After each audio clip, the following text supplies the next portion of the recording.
Okay, now we will see the structures that we can draw for C6H14.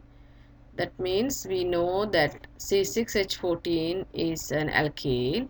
So how do we know that? Because we know it has carbon 6 carbon and 14 hydrogen. That means for which formula it belongs.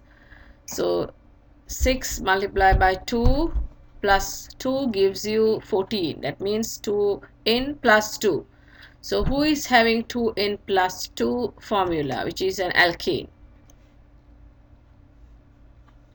So for this one, we are going to see whether how many types of formulas, like structural formulas, you have.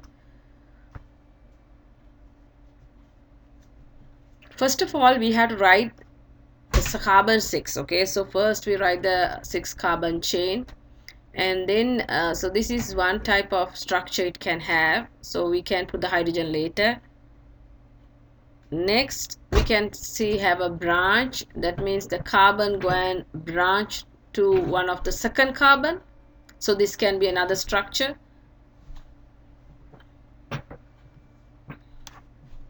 Next, the carbon can go to the third one. So it's another structure. So you must be thinking this is all we have, but we can also draw another one, which is two carbons are joining into one of the middle of the carbon. So this is another structure.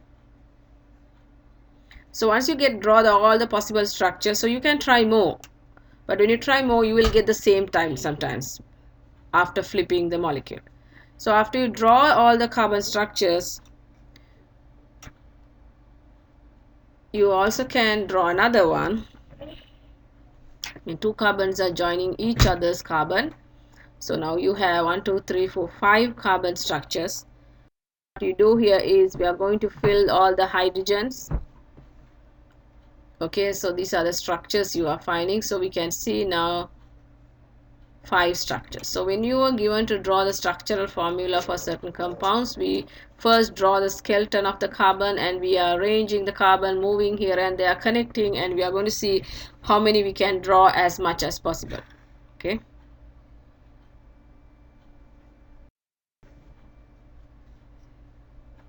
So after drawing, we also can draw the skeleton structure by connecting as for all the carbon connection as a line. And now here is the skeleton carbon structures for this formula.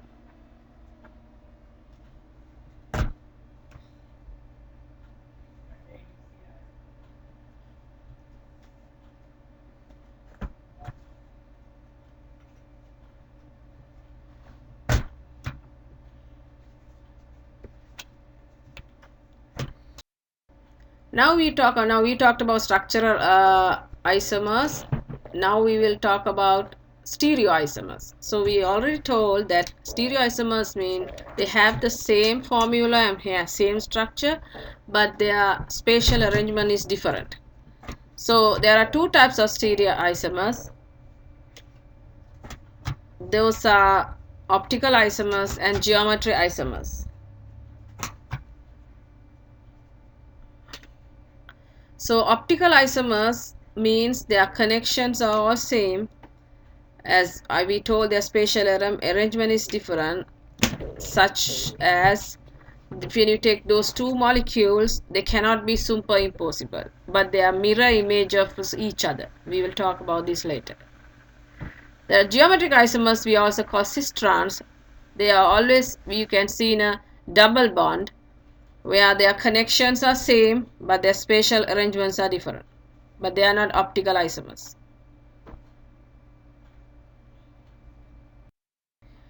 So what are optical isomers? For example, now if you take this molecule, you can see the middle atom has 4 atoms attached, one yellow, red, blue and purple. So when you take the mirror image of that molecule, so that is we are making the same molecule, that is a mirror image of that. So if you try to superimpossible one on another, you can't superimpossible. They are not the same in the spatial arrangement. So that is called optical isomers. So they are different molecular spatial arrangements.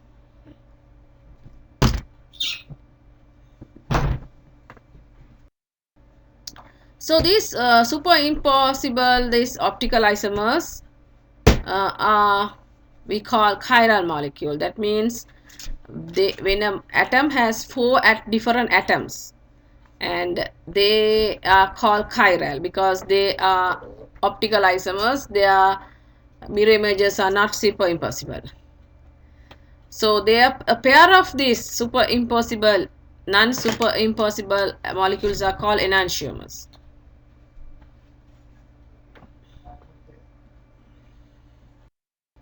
So now for example, now if you take 3-methylhexane, you have the number 3 atom. You can see there are 4 different types of atoms or molecules are joined to each other. So there are 4 different atoms are combined to the third atom, so that the mirror image of the other this atom is they are non-superimpossible, and these are called chiral molecules. So whenever an atom has 4 different types of atoms or molecules are attached, we call that molecule as a chiral molecule, or we call that a chiral center.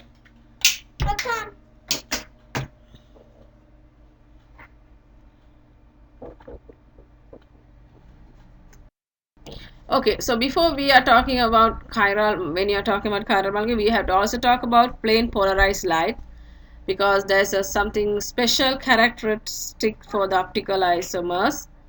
So what is plane polarized light? Plane polarized light means, now normal light, you should know that normal light has different wavelength of lights, so they have different oscillations.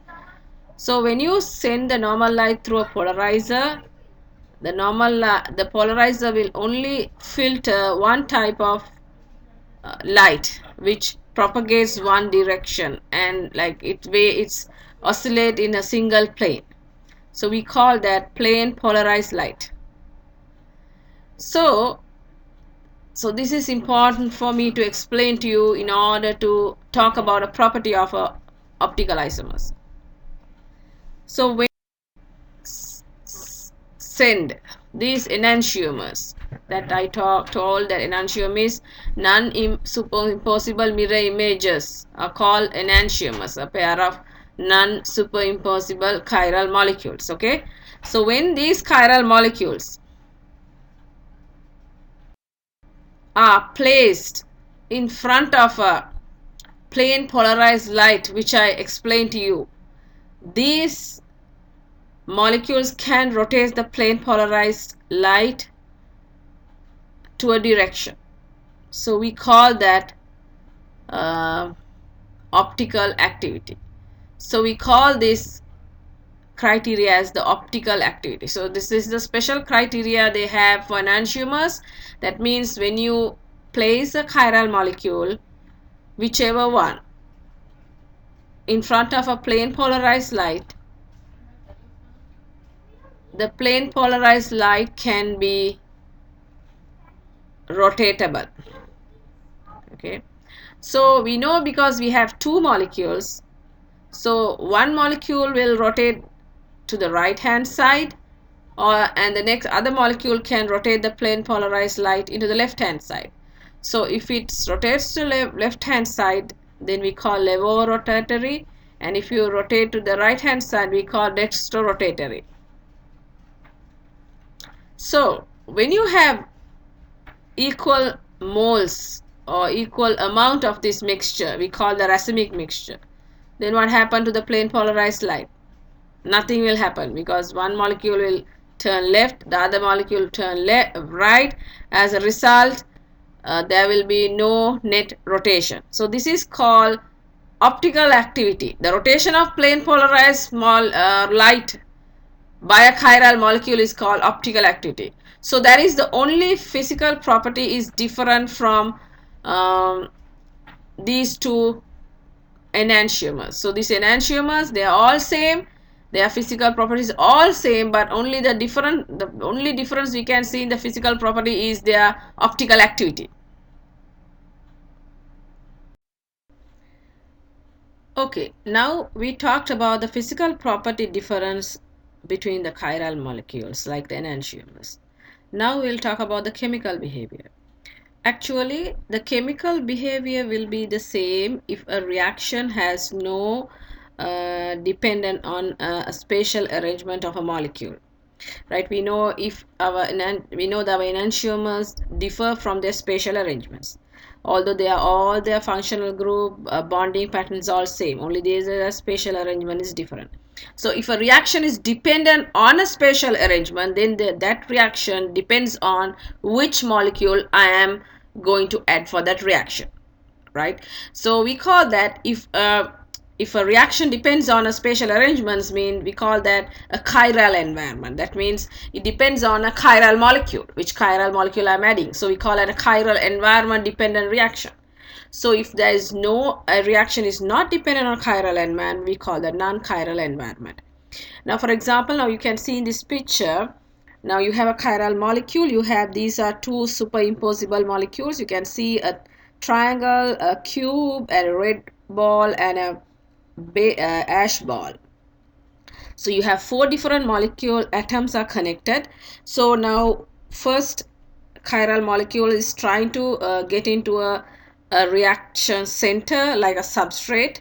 So you can see that fits to that substrate. But when you take the mirror image of that one, which is the enantiomers of that, it cannot be fitted to the same environment. So this is very similar thing happen in most of the enzymic reaction, like substrate enzymic reaction. The enzyme or the substrate like should match very well in order the reaction to be happen. So if it is a chiral center which determines the reaction, then the reaction depend on the chiral molecule. Okay, so the chemical behavior depend on whether that reaction happens in a chiral environment or not.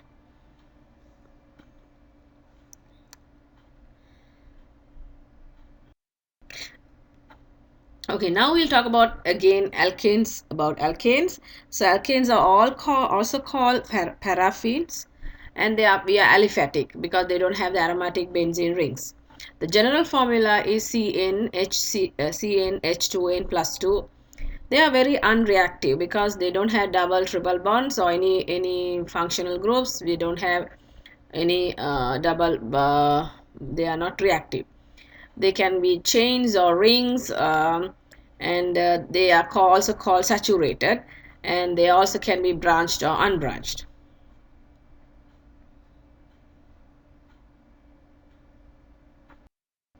Now here are some of the examples. So if you have CH4, like normally when you have one carbon, we put the like a main name as meth. When you have two carbon, so this is common for all type of organic compounds, and we put eth. And if you have three carbons, we put prop, but, pent, hex, like versa. So now you can see the the number of carbon increases with when you go from methane, ethane, propane, butane, likewise. And we can see when the number of carbon increases in the organic alkanes, you can see the boiling point increases. So can you guess why is that? Because we know it's because of the van der Waals forces, because when the molecule increases, the boiling point increases. We already talked about this before. Okay, how do we name organic compounds? Now, when we name organic compound, there are three parts we have to consider. One is prefix, then parent, and suffix. So as we all know, prefix, it comes in the front of the name. So we put in here that if you have any branches, we name those branches, and the number and the position. And also if you have any functional group, we number and position for that. So that is where we use the prefix. Parent part is the main part where we put how many number of carbon you have. Suffix is indicating whether it's an alkene or alkyne or any functional group presentation. So now when you talk about naming alkanes, first of all you have to take the longest continuous carbon chain, and then we have to number the carbon chain. So when you number the carbon chain, we have to make sure that you give the shortest number to a functional group or the main functional group. So if you have branches, we make them as alkyl groups. We call that alkyl groups, okay? And we have to know where it is located and what type of alkyl group is that. And when you are listing the branches, we have to list alphabetical. For example, like we do not count as normal second, likewise, like we have to make sure we count as alphabetically. So if you have more than one group, then we have to put di, tri, extra, like that, alkyl groups as branches.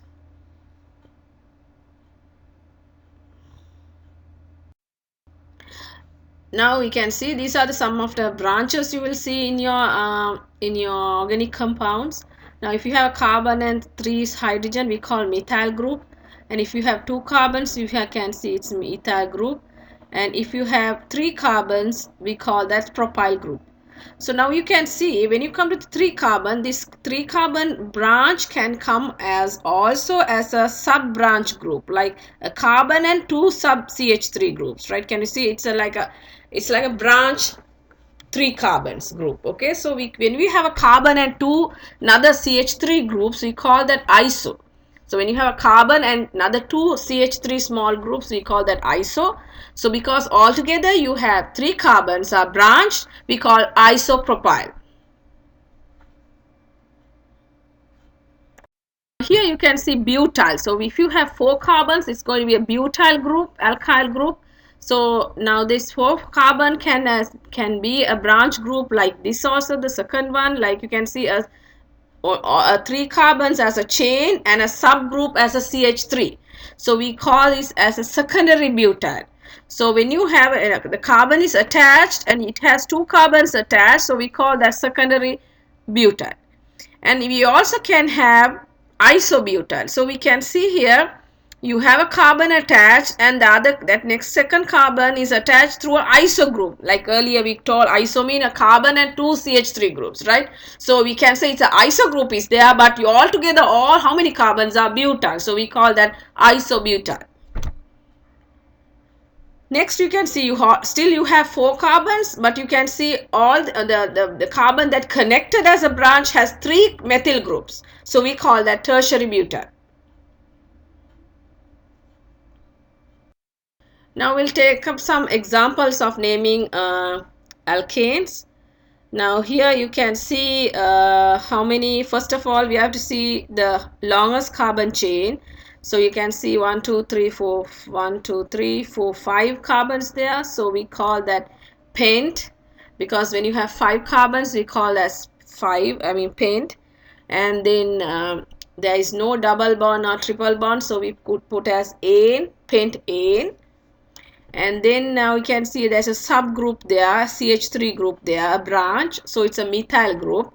So where does this group is formed? 1, 2 in the second position, we call that 2-methyl pentane.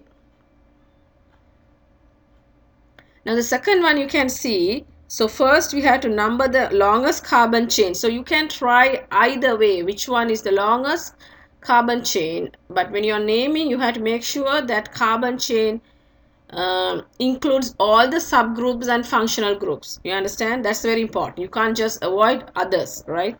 So here you can see, if you go this way, you can see 1, 2, 3, 4 from left to right. 1, 2, 3, 4, 5, 6 carbon. So it's a hexane because there is no double or triple bond. And you can see in the second place you have 2 methyls are there. So it's going to be 2,2 dimethyl.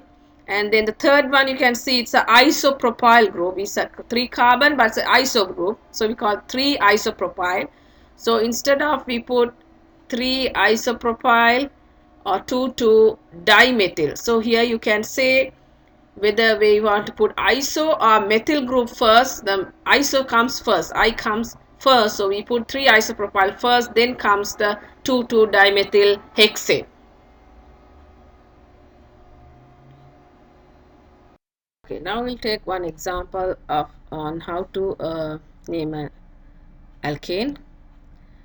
First of all, we have to find the longest continuous carbon chain. So that's the longest continuous carbon chain, and the base name you have to determine. So we have 5 carbons, so it has to be pentane. There's no double bonds or triple bond. And then we are going to see the so we can see there are 2 substitution groups, there are methyl groups. So they are dimethyl. So where the positions are, we have to find where they are. So they both, we can name either side will give you the same number. Otherwise we have to number the chain according to give the lowest number to the substituent. Okay, so you can see 2,4 dimethyl. In the second and fourth most you have two methyls, one each. Right, 2,4 dimethyl pentane. Okay, now we'll see this example. Now you can see in this one you can find the longest chain 5, and you have two groups, methyl and ethyl groups. They are in the 2 and 3rd position. So ethyl and methyl, which one comes first? Ethyl. So ethyl 2 methyl pentane.